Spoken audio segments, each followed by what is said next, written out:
اور جیسے میں اندر کہا کہ میری بہت تمنا تھی ان سے ملوں، اور وہ آج پوری ہو گئی الحمدللہ. اللہ کا شکر ادا کرتا ہوں اس کی وجہ سے. ایک بار فون پہ بات ہوئی تھی چند ہفتے پہلے ان سے الحمدللہ. اور میں جانتا ہوں کہ جو بڑے عالم دین پاکستان کے ان میں سے ایک مولانا فضل الرحمان ہے ماشاءاللہ، اور ان سے ملاقات کی کافی تمنا تھی. اسی لیے میں نے کہا مستثنی صاحب سے کہ اگر میں کوئی ریلیجس شخص سے ملوں گا تو پہلے ان سے ملوں گا پاکستان میں. اور کچھ لوگ ملنے آئے تھے کل، میں انہیں پہلے ان سے ملوں گا باقی ملوں گا، تو ترتیب ہونا چاہیے. الحمدللہ جو ان کی خدمات ہے اللہ تعالیٰ تو انشاءاللہ قبول فرمائے. جیسے کہ جانتے ہوں کہ میرا جو میری اسپیشلٹی ہے وہ ہے کمپیریٹیو ریلیجن، تقابلی ادیان. اور سیکنڈ ہے کہ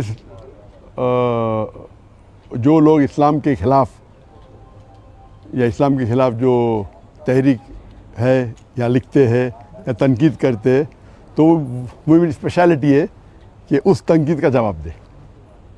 تو میں ایک الگ فیلڈ سے ہوں، اور یہ دعوتی میدان میں متاثر ہوا میں شیخ احمد دیدات سے. اور میری تمنا تھی اور میرے والدین کی تمنا بھی تھی کہ میں ڈاکٹر بنوں، اور اس وقت میرے نزدیک سب سے بہترین جو پیشہ ہے وہ ڈاکٹر کا ہے، جو انسانیت کی خدمت کر سکتا. جب میں شیخ احمد دیدات صاحب سے ملا، ان سے متاثر ہوا، پھر قرآن کا ترجمہ، قرآن کو اور ترجمے سے پڑھنے لگا، تو پتہ چلا کہ اللہ تعالیٰ فرماتے سورہ فصلت میں، سورہ نمبر 41 آیت نمبر 33 میں، وَمَنْ أَحْسَنُ قَوْلًا مِّمَّنْ دَعَا إِلَى اللَّهِ وَعَمِلَ صَالِحًا وَقَالَ إِنَّنِي مِنَ الْمُسْلِمِينَ. کون شخص بہتر ہے جو لوگوں کو بلاتا ہے، جو اللہ کی دعوت دیتا ہے اور کہتا ہے کہ میں مسلمان ہوں. تو اس سے ظاہر ہے کہ اللہ تعالیٰ کے نزدیک قرآن مجید میں سب سے بہترین پروفیشن، پیشہ ہے وہ داعی کا ہے. تو جب مجھے ایک اچھا پیشہ ملا جو ڈاکٹر سے بھی اچھا ہے، تو میں تبدیل ہوا doctor of a body to doctor of a soul. ایک طبیب سے جو بدن کا ڈاکٹر ہے، طبیب ہے، میں کنورٹ ہوا روح کے طبیب کے ساتھ. علم الابدان سے علم الادیان. الحمدللہ. اور جیسے کہ آپ لوگ جانتے ہوں گے کہ میرے زبان میں لکنت تھی، کہتے ہیں اسٹیمرنگ. اور جب بچپن میں کوئی مجھے پوچھتا تھا تمہارا نام کیا ہے، میں نام ذاکر ہے، یہ زبان میں لکنت تھی. اور ایک شخص اگر خواب میں سوچنا چاہتا ہے، کچھ بھی سوچ سکتا ہے، خواب ہوتا ہے. تو خواب میں یہ سوچ سکتا تھا کہ میں بڑا ڈاکٹر بنوں گا، لیکن کبھی خواب میں یہ نہیں سوچ سکتا تھا کہ میں 25 لوگ کے سامنے تقریر کروں گا، کیونکہ لکنت تھی زبان میں. اس کے بعد اللہ کی مدد آئی، شیخ دیدات سے ملاقات ہوئی، اور موسیٰ علیہ السلام کی جو دعا ہے سورہ طٰہٰ کی سورہ نمبر 20 آیت نمبر 25 سے 28 میں جو شروع میں کہا، اور وہ دعا جو ہے رب اشرح لی صدری ویسر لی امری واحلل عقدۃ من لسانی یفقہوا قولی. اور اکثر علماء اس کی ذکر کرتے ہیں، لیکن میرے لیے اور لاگو ہوتا ہے اس میں، کیونکہ ہم جانتے ہیں کہ موسیٰ علیہ السلام کو بھی زبان میں لکنت تھی جو عام علماء کی زبان میں نہیں ہے. اور اللہ سے دعا کرتے ہیں کہ صدر کو بڑا کرو، اور جو لوگوں کے بیچ میں جو درار ہے، جو بیریئر ہے، اسے نکال دے. اور زبان کا بیریئر بھی تو میرے ڈبل لاگو ہوتا ہے، کیونکہ میرے زبان میں لکنت ہے. اور اللہ کی مدد سے میں تقریر کرنا شروع کیا، اور اللہ کی فضل سے اللہ نے محبت ڈالی. تو میں ناچیز ہوں، میں جانتا ہوں کہ میرے سے زیادہ کروڑوں لوگ جو علم رکھتے اسلام کا اس کے بارے میں، لیکن اللہ نے محبت ڈالی لوگوں کے دل میں میرے لیے. تو یہ ھذا من فضل ربک. اور پاکستان میں ذرا زیادہ محبت ڈال دی اللہ نے. تو اسی لیے پاکستانی سے لگا ہوا ہے. اور ماشاءاللہ کئی پاکستان جب میں جاتا ہوں گلف کنٹری میں، چاہے سعودی عربیہ ہو یا دبئی ہو یا قطر ہو یا یو کے ہو یا امریکہ ہو، تو اکثر پاکستانیوں سے ملاقات ہوتی ہے. تو میرے فون کے لسٹ میں پاکستانی کی تعداد سب سے زیادہ ہے نیشنلٹی میں. حالانکہ پاکستان جو میں آیا تھا بہت پہلے آیا تھا 1991 میں، 33 سال بعد ابھی آیا. اور یہ پہلے بار انشاءاللہ جو امید ہے ایک تقریر کے سلسلے میں. اور اللہ تعالیٰ سے دعا کرتا ہوں کہ یہ محبت اور بڑھائے. اور میرا مشن ہمیشہ رہا کہ جو اللہ تعالیٰ فرماتے قرآن مجید میں سورہ عمران میں سورہ نمبر 3 آیت نمبر 103 میں وَاعْتَصِمُوا بِحَبْلِ اللَّهِ جَمِيعًا وَلَا تَفَرَّقُوا کہ اللہ کی رسی کو مضبوطی سے پکڑو اور آپس میں مت بٹو، آپس میں تفرقہ مت کرو. تو یہ میرے لائف کا ایک مشن ہے. اور جو قرآن کی جو اہم آیت ہے جو میرے لیے ماسٹر کی ہے، ماسٹر کی دعوتی میدان میں، وہ سورہ عمران سورہ نمبر 3 آیت نمبر 64 میں اللہ تعالیٰ فرماتے قُلْ يَا أَهْلَ الْكِتَابِ او اہل کتاب یہود و نصارہ تعالوا الی کلمۃ سواء بین بینکم، آؤ ہم اس بات کی طرف جو آپ اور ہمیں یکساں ہے. سب سے پہلی بات اللہ نعبد الا اللہ، کہ ہم اللہ کی ایک عبادت کریں. یہ آیت خصوصاً اہل کتاب کے لیے، لیکن عام طور پہ کوئی بھی غیر مسلم کے لیے استعمال کر سکتے، چاہے وہ ہندو ہو چاہے بدھ ہو. آپس میں یکسانیت کی بات کرے. سب سے پہلی بات ہے اللہ نعبد الا اللہ. میں ایک اسٹیپ فوردر لے کے جاتا ہوں، میں یہ مسلمانوں سے بھی کر سکتے. ہمارے جتنے مختلف مذاہب یا فرقے ہیں اس میں بھی تعالیٰ کلمۃ سواء بین بینکم. اور ہم جانتے ہیں کہ اکثر جتنے بھی مذہب ہے، اور میں چاروں ائمہ کی عزت کرتا ہوں، 90% سے 90% سے زیادہ، یا بول سکتے ہیں 95% ان میں یکسانیت ہے. لیکن اکثر مسلمان وہ 2% یا 4% یا 5% جو اختلاف ہے ان کے اندر الجھ جاتے، اور جو یکسانیت ہے اس کو چھوڑ دیتے.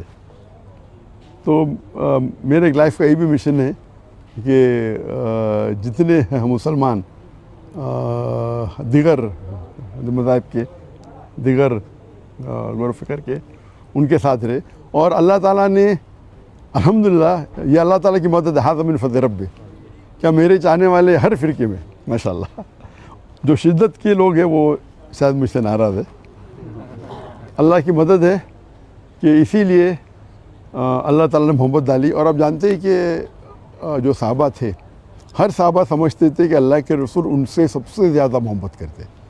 ہم جب پڑھیں گے صحابہ کی سیرہ، ہر صحابہ سمجھتے تھے کہ اللہ کے رسول میرے سے سب سے زیادہ محبت کرتے.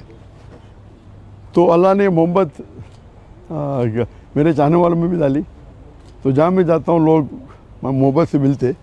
کچھ ہے جو لوگ تنقید کرتے، جس طریقے سے اللہ نے کہا کہ اللہ کے رسول کے لیے بھی، ہر اللہ کے رسول کے لیے ایک اینیمی، ایک دشمن ہمیشہ رہیں گا، قرآن کی آیت ہے. تو جو لوگ اللہ سے کام نکالتا ہے ان کو شہرت کے ساتھ ساتھ لوگ ان کے خلاف بھی ہوتے. تو یہ پارٹ اینڈ پارسل ہے، تو دعوتی میدان کا ایک پارٹ اینڈ پارسل حصہ ہے.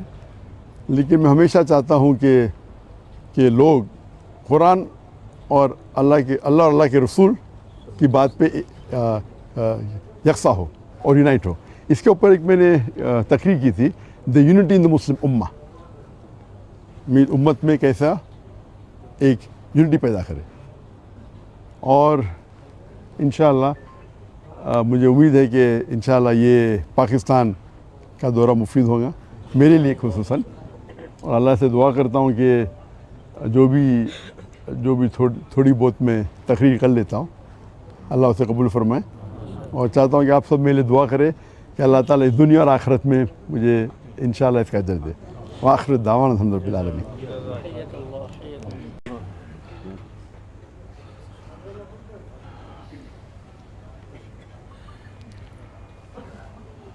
بسم اللہ الرحمن الرحیم وصلی اللہ علی النبی الکریم وعلی آلہ وصحبہ وبارک وسلم. ہمارے نہایت قابل احترام مہمان گرامی جناب ڈاکٹر ذاکر نائک صاحب اور ان کے ساتھ شریک وفد، میں دل کی گہرائیوں سے انہیں خوش آمدید کہتا ہوں. جس طرح ہمارے گھر کو انہوں نے آج رونق بخشی، ان کی تشریف آوری سے ہمارا پورا ملک خوش قسمت ہے، اور پورے ملک میں ان کے لیے ایک استقبال ہے، ان کے لیے خوش آمدید ہے. اور اللہ تعالیٰ سے دعا ہے کہ اللہ تعالیٰ ان کی یہ تشریف آوری ان کے عزت میں بھی اضافے کا سبب بنے، اور جو مشن ان کے سامنے ہے دین اسلام کی دعوت کا، اس میں مزید اللہ تعالیٰ برکت نصیب فرمائے. اس میں کوئی شک نہیں ہے کہ آج کے دور میں اسلام پر ہر طرف سے حملے ہو رہے ہیں اور طرح طرح کے سوالات لوگ اٹھا رہے ہیں، اور جس طریقے سے ڈاکٹر صاحب ان کے سوالات کا جواب دیتے ہیں، حوالہ جات کے ساتھ دیتے ہیں، نقلی جوابات بھی ہیں اور عقلی جوابات بھی ہیں، لاجک کے ساتھ بھی گفتگو کرتے ہیں، اور جس سے کہ یہ امت مسلمہ کی طرف سے ایک دفاع ہوتا ہے، دین اسلام کی طرف سے ایک دفاع ہوتا ہے، اور جس میں صرف مسلمانوں کو وحدت کی دعوت نہیں بلکہ غیر مسلموں کو بھی اسلام کی طرف دعوت دینے کا سبب بنتا ہے، اور بہت سی دنیا کے مسلمان وہ ان کی دعوت پر مسلمان بھی ہوئے ہیں، ایمان کے نور سے منور ہوئے ہیں، کلمہ شریف ان کو نصیب ہوا ہے۔ تو ظاہر ہے کہ ان کی مشن اور ان کی محنت اور ایک مسلسل جدوجہد کے نتیجے میں اللہ تعالیٰ نے یہ نتائج مرتب کیے ہیں، اور یہ محنت ایک ثمرآور محنت ہے۔ اللہ تعالیٰ ہم سب کو صراط مستقیم پر چلنے کی توفیق بھی عطا فرمائے، استقامت بھی نصیب فرمائے۔ میں دل کی گہرائیوں سے آپ کی طرف سے بھی، پوری جماعت کی طرف سے، جمعیت علماء اسلام پاکستان کی طرف سے، پورے پاکستانی قوم کی طرف سے ان کو خوش آمدید کہتا ہوں دل کی گہرائیوں سے۔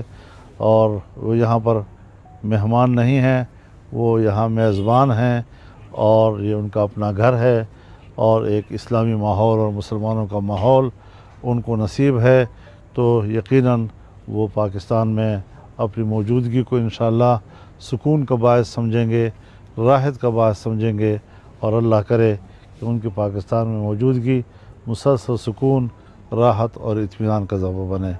وآخر دعوانا الحمدللہ رب العالمین۔ دعا کر لیتے ہیں پھر جی سارے۔ مولانا حسن محمود صاحب ذرا آگے تشریف لیں۔ مولانا